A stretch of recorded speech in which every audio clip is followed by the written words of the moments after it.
Well, the day has finally come. We have definitely had the Rubicon 392 and the all-new Ford Bronco Raptor long enough to do a direct comparison. Now, I'd love to tell you guys that today's footage is going to be beautiful and cinematic, but to be honest with you, it just got done raining and everything is soaked. And aside from that, we have a crazy wind advisory, so anytime I step outside of the garage, the audio is absolutely horrible. But what I can give you today is the honest facts and how these two honestly compare. Being an owner of both, it's given me a lot of time to really compare them and think out this comparison. We've had the Bronco Raptor for over 3,500 miles now, and for the Rubicon 392, this was literally the first one ever ordered. So I've definitely got some seat time behind it. And for both of these, I've taken them on some crazy off-road trails, taken them on some pretty long road trips, so I've got a really good idea of how they handle in pretty much every situation. Now, to start off today, let's talk about some of the similarities that these machines have.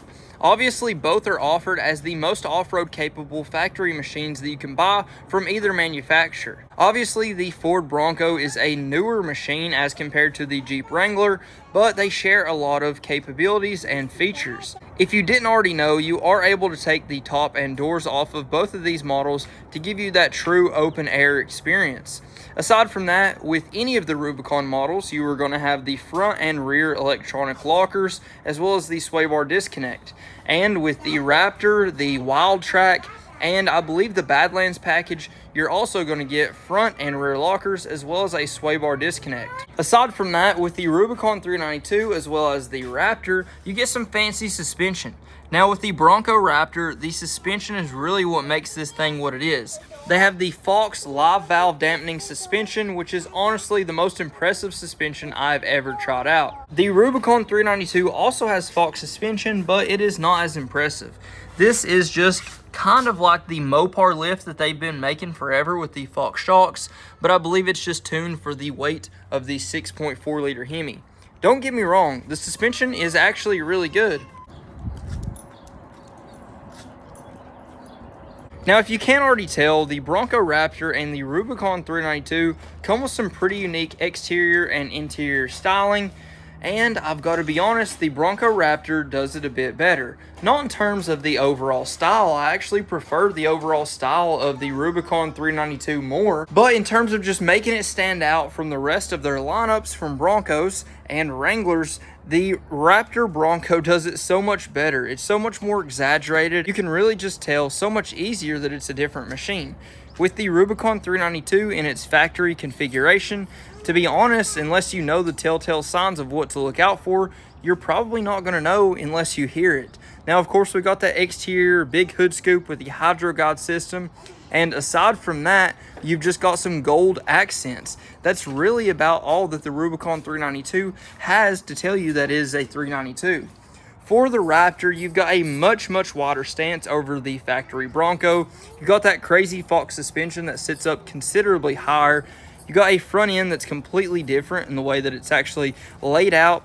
You've got the Ford grille instead of the Bronco grille. You've got the Raptor specific hood, which has its heat extractors up here. And if you want to go crazy, you can get the Raptor sticker package like we have on this one. And I think stickers usually look really bad, but for some reason on the Raptor, I just like them. Now, both of these machines come equipped really well from the factory. You've got steel bumpers front and rear, which aren't the greatest, but at least they're pretty good. You've got rock sliders on both from the factory as well. You do have a little bit larger tire, the 37-inch tall tire on the Raptor, whereas this Wrangler actually only came with 33-inch tires whenever I got it. Whenever I first ordered it, the XR package was not even a thing yet, but nevertheless, you do have a full-size spare on both, which I've deleted it off of this one. Now, in terms of interior, both of them are a little bit different than the standard vehicles that they have. For the Rubicon 392, you have some different stitching up here. You have a different colored actual dash. And if we didn't have these seat covers on, you'd be able to see Rubicon 392 stitched into the seat and the different steering wheel that does have the paddle shifters on here. This SRT-inspired steering wheel with the paddle shifters is really nice. It's quite a bit thicker, but it is the exact same geometry as the Mojave as well as I know. But this was the first ever Jeep Wrangler to have the paddle shifters on the steering wheel, which is a really cool feature, and I'm glad that they finally did it. Now, for the Bronco Raptor, it is a little bit different than the Wild Track, but it's not drastic. If you guys had a chance to see my direct comparison of the Wild Track Sasquatch package compared to this Bronco Raptor, you'll already know that there aren't that many differences. We do have a little bit more bolster support in this, which I forgot to mention. In the Rubicon 392, there is more bolster support on the seats as well. And then you got the Raptor stitched in right there, which is pretty cool. We've got a Raptor specific steering wheel, which I really like. It actually feels a bit better than the Jeep one does. And we've got full size paddle shifters, which Jeep definitely should have done, but they didn't. Aside from that, we do have a bigger LCD display here that I don't believe is available in the standard Bronco models. Whenever I say standard, I guess I'm saying anything other than the Raptor model. We also have the crossbar in the back right here, which is just to add a bit more rigidity for this Bronco Raptor. Now for the back of this Bronco, they also did a Raptor specific taillights, which I really like. And there are some other Bronco specific parts simply because of the actual fenders. The fenders themselves and the fender flares are completely different than what is on the standard Bronco. This machine is quite a bit wider than the Wild Track, the Badlands, or anything like that. It is, I believe, right at 9 inches wider overall, which is a pretty significant difference. Whereas the Rubicon 392 is the standard width.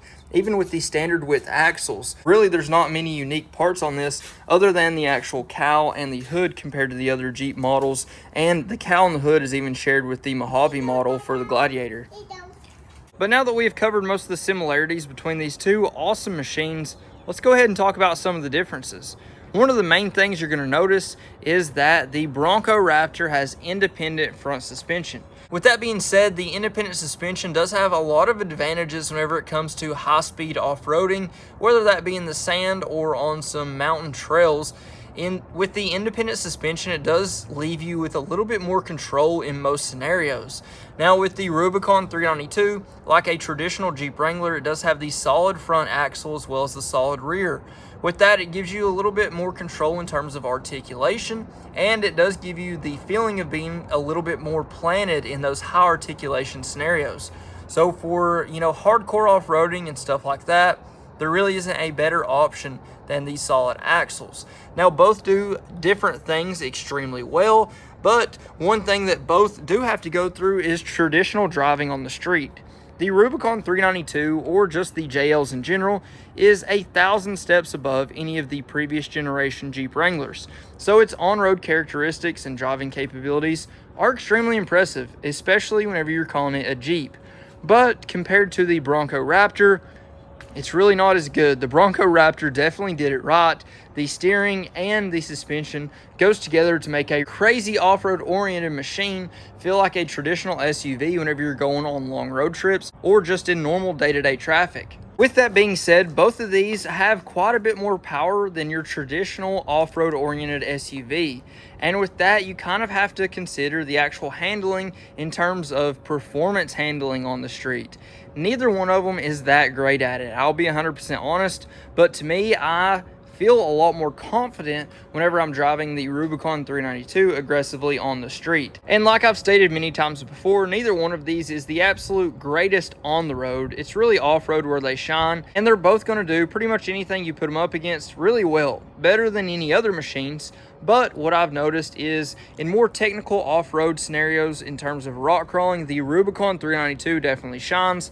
And in higher speed off-road scenarios and still yet technical trails, the Bronco Raptor actually does quite a bit better. It really comes down to whenever you really need that crazy control and that stability that these solid axles take the advantage, and it's pretty much all the other scenarios that the Bronco Raptor takes the advantage. Another thing we definitely have to talk about is going to be the engine choice. If the Ford Bronco Raptor had the 5.0 liter V8, I would have been so happy. The Coyote motor would have been absolutely perfect for this. Now with the 3.0 liter twin turbocharged V6, it still has plenty of power, and it leaves you a lot of opportunities to make quite a bit more power, but it's just not the same as the V8.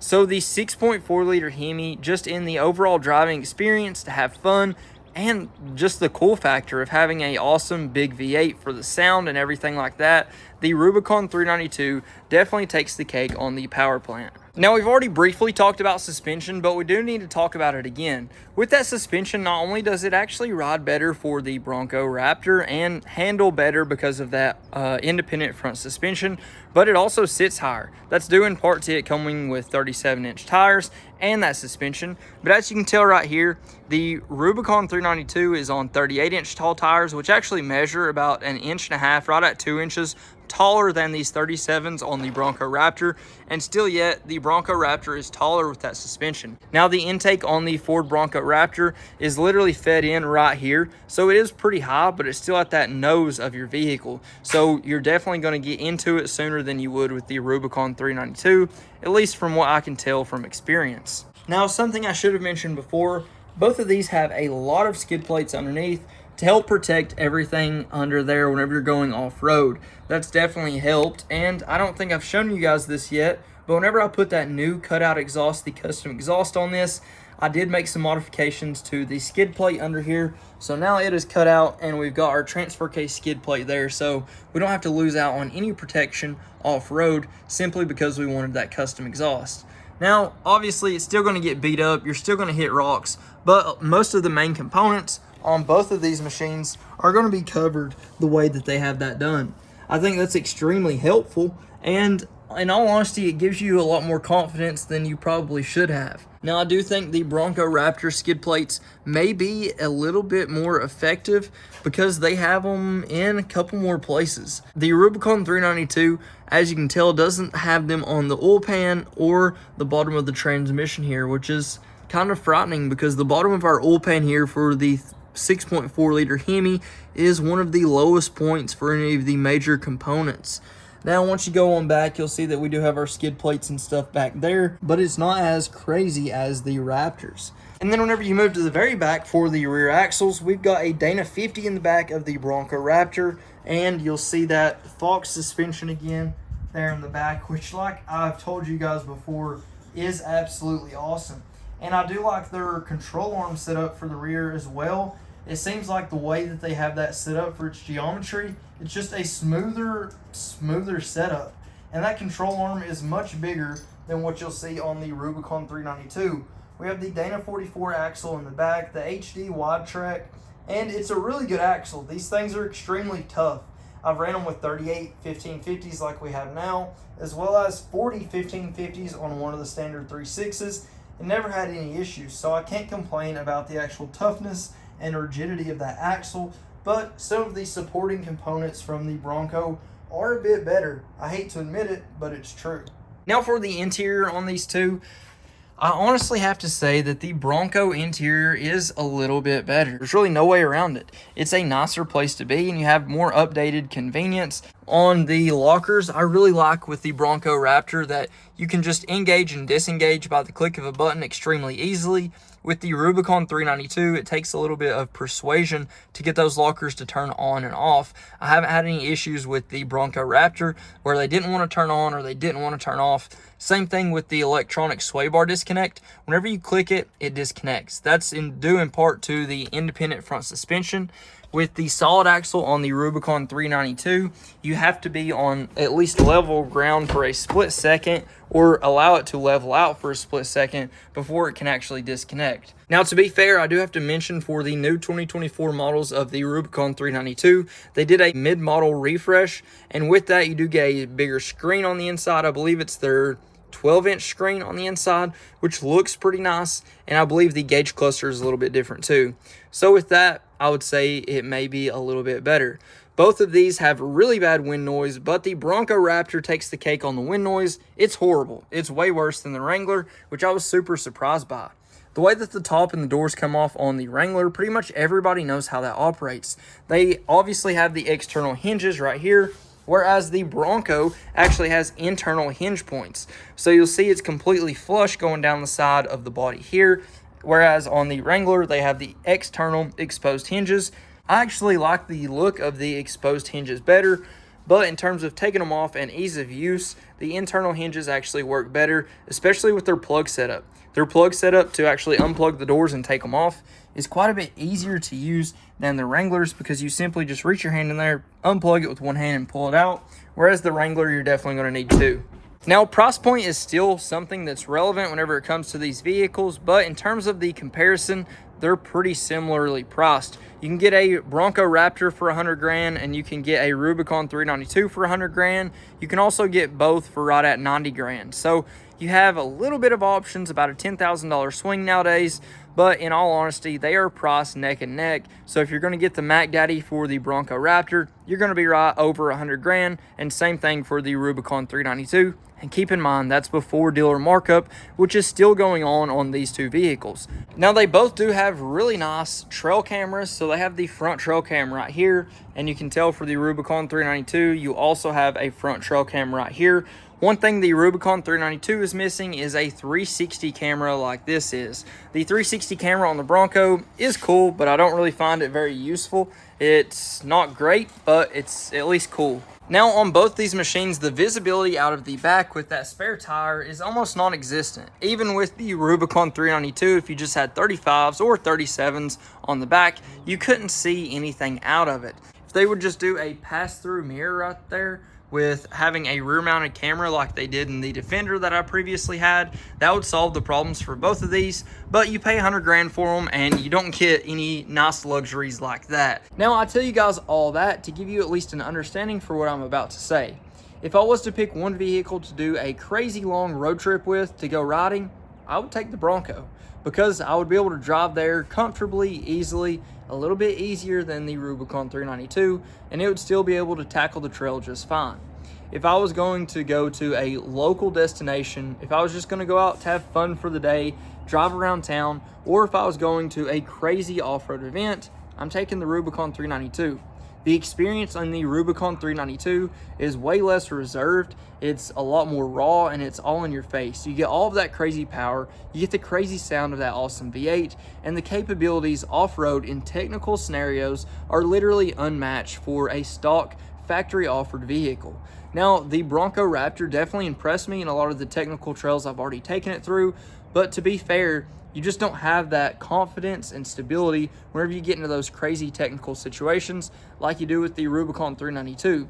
That also may be that I'm just way more familiar with the Wranglers in general, that platform. The independent suspension is something that's newer for me, but I've had plenty of vehicles with independent suspension and taken them off-road. So I'm still used to the independent suspension, but I just have way more confidence in that solid axle. Now, it all comes down to two questions.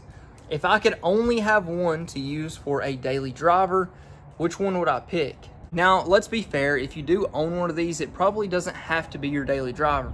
You probably have something else that you can beat around in and get back and forth to A and B.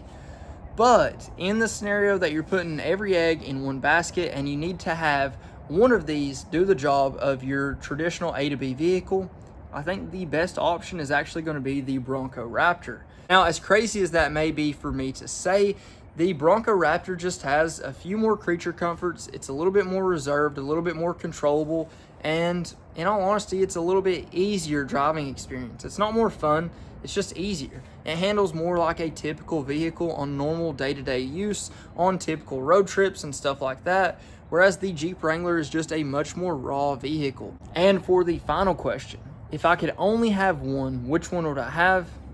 There's no question. I would have the Rubicon 392 every single time. Because to me, I don't need it to be my daily driver. I need it to be the baddest vehicle that I could get. And the Rubicon 392 is definitely the baddest machine that they offer for an off-road oriented SUV, truck, anything like that in general. Because the Bronco Raptor is great, but they only made the Bronco Raptor to compete with the Rubicon 392. And I definitely think that the Jeep Wrangler Rubicon 392 is going to hold that spot in my heart as the baddest and the coolest, most off-road oriented vehicle ever made from the factory. And if you guys didn't know, they're pretty much done making them. So that is my honest opinion on the direct comparison between the Rubicon 392 and the Bronco Raptor. They both do specific things a little bit better than the other, but they both do a lot of the things extremely similar. They offer a lot of the same capabilities, and in all honesty, they're catered to the same crowd. So if you're trying to decide which one to buy, you really just have to think through what's going to be your actual use. Are you going to try to use it as your daily driver? Are you just wanting to have it as an extra vehicle to have the baddest machine you can get? You have to weigh in all those different factors. But now that you have this information, I hope it makes your decision a little bit easier. If you guys haven't already, please like, comment, subscribe. Let me know what you think. Let me know what you want to see next. But until then, Godspeed.